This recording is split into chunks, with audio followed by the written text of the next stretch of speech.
दिनों ज़िंदगी बहुत ही अच्छी चल रही थी। सुकून भरा जीवन था जब मुझे भूतों पर यकीन नहीं था। लेकिन उन दिनों मेरे जीवन में एक प्रॉब्लम भी चल रही थी भाई, और वो ये थी कि मैं कोई काम नहीं करता था।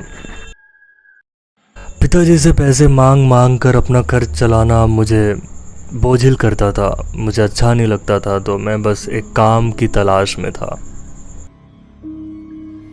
मैं बस किसी भी तरह का काम करना चाहता था। मैं मेरा खर्चा खुद उठाना चाह रहा था उस वक्त। बहुत ढूंढने और बहुत भटकने के बाद अंत में मुझे शहर से 15-20 किलोमीटर दूर एक छोटे से होटल में एक रिसेप्शनिस्ट की नौकरी मिलती है। मेरे दोस्तों को जब मैंने इस जॉब के बारे में बताया तो वो मेरा मजाक उड़ा रहे थे। उन्होंने कहा, भाई रिसेप्शनिस्ट का काम तो लड़कियों को होता है, तो लड़का है, ये काम क्यों कर रहा है। लेकिन मुझे नीड थी भाई, मेरे पास कोई ऑप्शंस नहीं थे, तो मैं वो नौकरी करने के लिए तैयार हो जाता हूँ। नमस्कार दोस्तों, स्वागत है आपका एक नए एपिसोड में। चैनल पर अगर पहली बार आए हुए हो तो भाई सपोर्ट करो, सब्सक्राइब करो, थोड़ा प्यार दो अपने भाई के चैनल को। तो ये नौकरी मेरे जीवन को पूरी तरह से बदलने वाला था भाई। मतलब सब कुछ बस बदलने वाला था। अच्छा, इस होटल के बारे में कुछ चीज़ें बताना चाहूँगा। ये मेरे घर से, मतलब शहर से, ये 15-20 किलोमीटर आउटर में हाईवे पे एक होटल। और इस होटल की खासियत ये थी कि आसपास कोई दूसरा होटल नहीं था, एकमात्र होटल। और मेरे मैनेजर से जब मेरी बात हुई तो भाई मुझे इस होटल में रिसेप्शनिस्ट का काम मिला और मुझे मिलती है नाइट शिफ्ट की नौकरी, जो कि मैं करना नहीं चाहता था।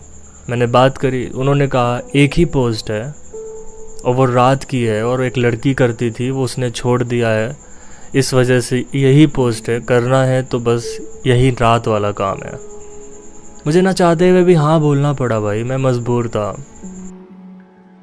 मेरी शिफ्ट होती थी कोई शाम के 7 बजे से सुबह 7 बजे तक, मतलब 12 घंटे की ड्यूटी। अब छोटा सा होटल है, रिसेप्शनिस्ट का काम वैसे होता है मगजमारी वाला, क्योंकि तरह तरह के कस्टमर्स डील करने हैं तुम्हें। और इंडिया में तो जानते ही हो भाई कि बड़ी दिक्कतें हो जाती हैं, बहुत सारी। लेकिन एक अच्छी चीज़ ये भी थी कि भाई रात में कोई कस्टमर आता नहीं था, तो रात में बस तुम्हें बैठना ही है। कुल मिला के बस रात काटनी होती है तुम्हें, जो कि एक बड़ी समस्या भी है भाई, क्योंकि नाइट शिफ्ट में उस होटल में मेरे अलावा और कोई वर्कर नहीं।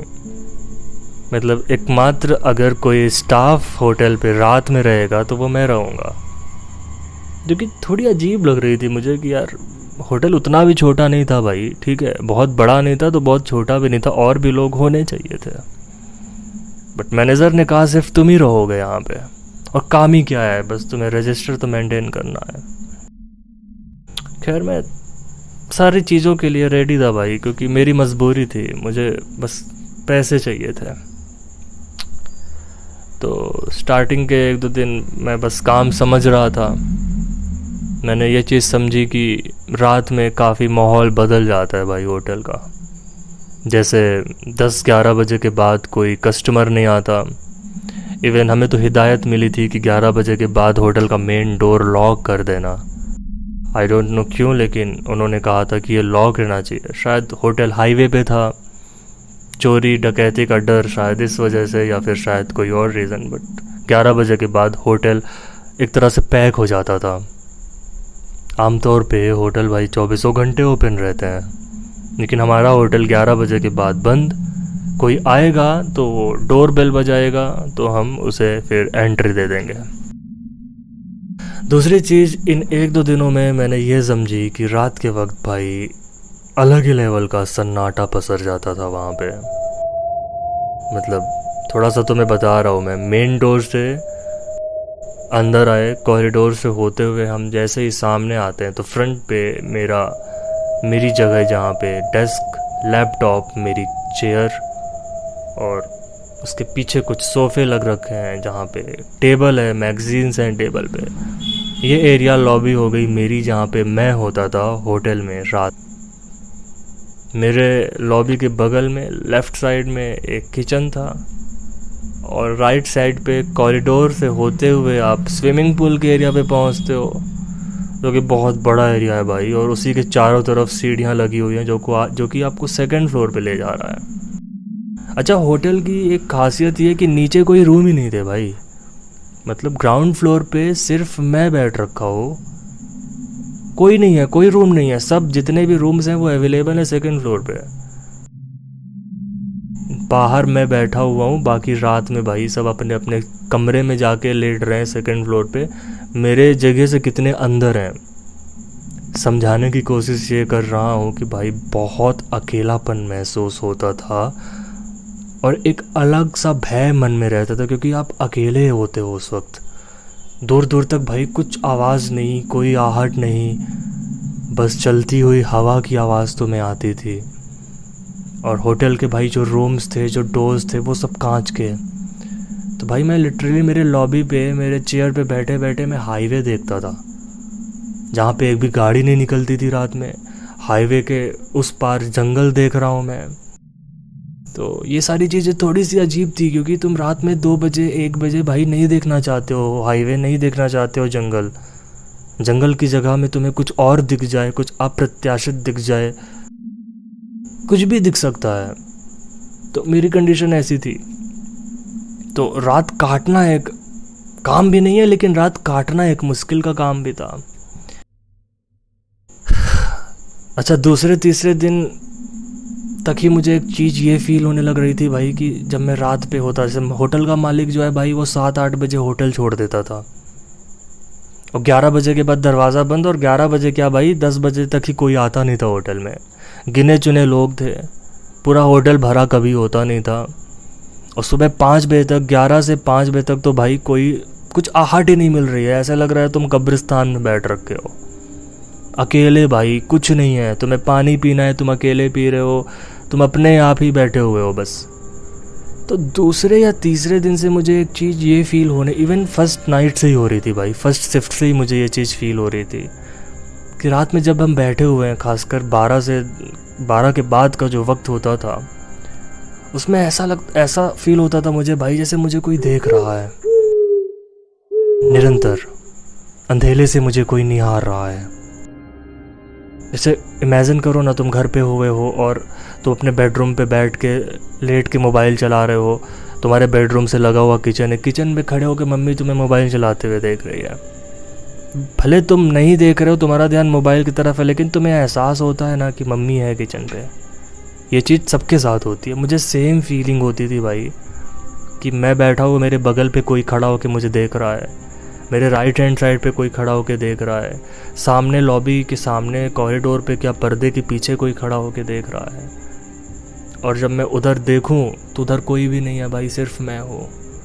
समय देखूं तो रात के बज रहे हैं 2:30।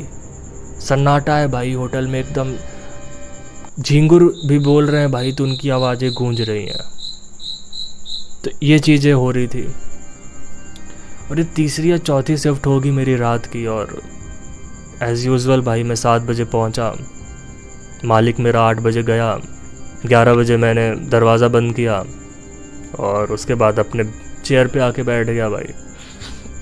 11 से 12 बज गए, 1 बज गए।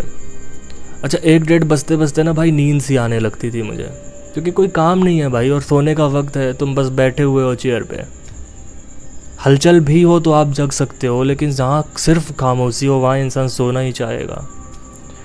तो उस दिन भाई, उस रात तीसरी या चौथी शिफ्ट में 1-1:30 बजे के आसपास मुझे नींद आने लगी। और चेयर पे बैठे बैठे मेरी आंख कब लग गई मुझे एहसास ही नहीं हुआ। होता है ना कि आप जस्ट सो रहे हो, हल्की सी नींद में आप हो, और जैसे ही मैं हल्की नींद में पहुंचा ही था कि मुझे आवाज़ आती है किसी ने घंटी बजाई हो मेन डोर पे। मैं नींद से फ़ौरन उठा और मैंने जब समय देखा तो 1:30 बज रहे थे। मैंने चाबी ली और भागते हुए मेन डोर की तरफ गया और हल्की नींद में ही मैं खोल रहा हूँ भाई दरवाजे को, हल्की नींद में हूँ, हल्का जग रहा हूँ। अच्छा, एक दो बार चाबी मैंने घुमा दी थी, उसके बाद अब चूंकि दरवाज़ा तो शीशे का ही है, मैं देखा भाई इस बाहर कोई खड़ा ही नहीं है। बाहर एकदम सन्नाटा है भाई, कोई गाड़ी नहीं, कोई बैग नहीं, कोई इंसान नहीं, कुछ नहीं, एकदम साइलेंट एज यूजुअल जो होता था रात में वहाँ का माहौल। अब मैं सोच रहा हूँ भाई घंटी किसने बजाई रात के 1:30 बजे, कोई मुझसे मजाक तो नहीं करेगा, मेरा कोई दोस्त वहाँ था नहीं तो मुझसे कोई मजाक करेगा क्यों? क्या कोई चोर था या फिर कौन था भाई जो घंटी बजा के बस गायब हो गया? मेरे मन में एक और सवाल आ रहा था कि मेरे यहाँ आते आते कस्टमर चला तो नहीं गया। मुझे डर ये थी कि भाई वो कंप्लेंट कर देगा, मेरी जॉब चली जाएगी। इन तमाम सवालों में उलझ करके मैं भाई वापस लॉबी आता हूँ। लॉबी आकर के मुझे लगा भाई अब मुझे जगना चाहिए। मैं किचन जाके अपने लिए कॉफ़ी बनाया। कॉफ़ी बना के भाई 1-2 घूंट मैंने पिया होगा और मैं अपने चेयर पे आके बैठा ही था कि भाई दोबारा से घंटी बजती है।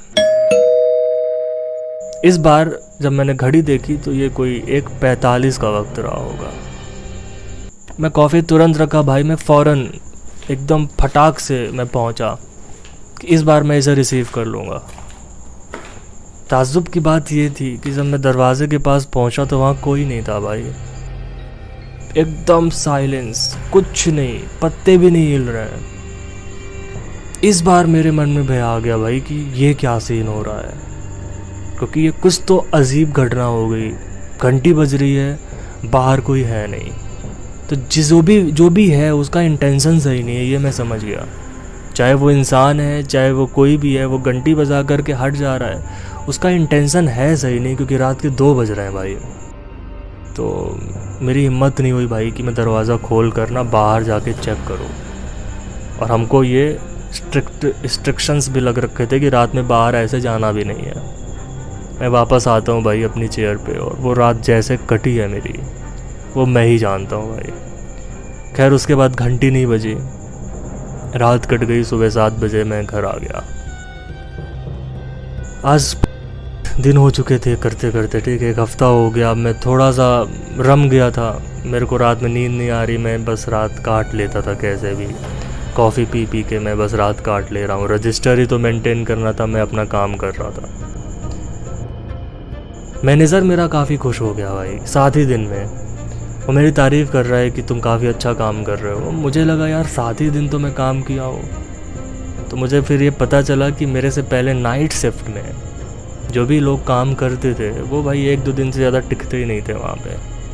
अब रीज़न्स बताया जाता था कि वो सो जाते थे तो हम उन्हें फायर कर देते थे, लेकिन मैं तो कुछ और रीज़न समझ रहा हूँ ना कि लोग काम क्यों नहीं कर रहे थे, क्योंकि मैं भी तो रात काट रहा हूँ वहाँ पे, तो मुझे एग्जैक्टली सिचुएशंस का अंदाज़ा था। खैर मुझे तो काम करना था भाई। मेरा मैनेजर भाई इतना खुश हो गया कि वो मुझे एक और ज़िम्मेदारी दे दिया। मैं उम्मीद कर रहा था कि भाई कुछ ये हेल्प कर देगा या फिर कुछ मदद कर देगा मेरी। उसने कहा कि तुम रात में एक और काम करो। अब मैंने बोला क्या सर, क्या काम करूँ मैं? उसने बोला कि स्विमिंग पूल के एरिया पे दिन में बहुत से लोग जाते हैं, उनका कुछ सामान छूट जाता है, लोग ड्रिंक करके भी जाते हैं तो वो भूल आते हैं, तो वो सामान जो भी तुम्हें मिल जाए वो तुम आके यहाँ पे रख लो। दूसरा, एक चक्कर काट के आया करो, थोड़ा साफ़ सफाई का ध्यान रख लिया करो रात में। अब ये सुनकर थोड़ी सी भाई उत्तेजना मेरे अंदर आई कि मैं यहाँ पे साफ़ सफाई करने तो आया नहीं हूँ, लेकिन मेरे पास कोई चारा भी नहीं था भाई। मैंने वो चीज़ भी एक्सेप्ट कर ली भाई कि ठीक है। मैंने कहा कोई नहीं, रात में वैसे भी फ्री रहते हैं, स्विमिंग पूल ही घूम लेंगे भाई, चलो अच्छा है। अच्छा, मैनेजर ने ये नहीं बताया भाई स्विमिंग पूल का एरिया रात में होता कैसा है भाई।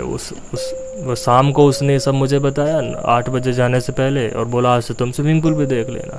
ये 8वां दिन था भाई, हफ्ते के बाद वाला दिन। तो मैं भाई रात में 11-12 बजे मैंने रजिस्टर सब किया फाइनल। 12 बजे मैं भाई स्विमिंग पूल विज़िट करने गया। तो भाई बहुत बड़ा एरिया, ठीक है, होटल का सबसे बड़ा एरिया भाई स्विमिंग पूल था।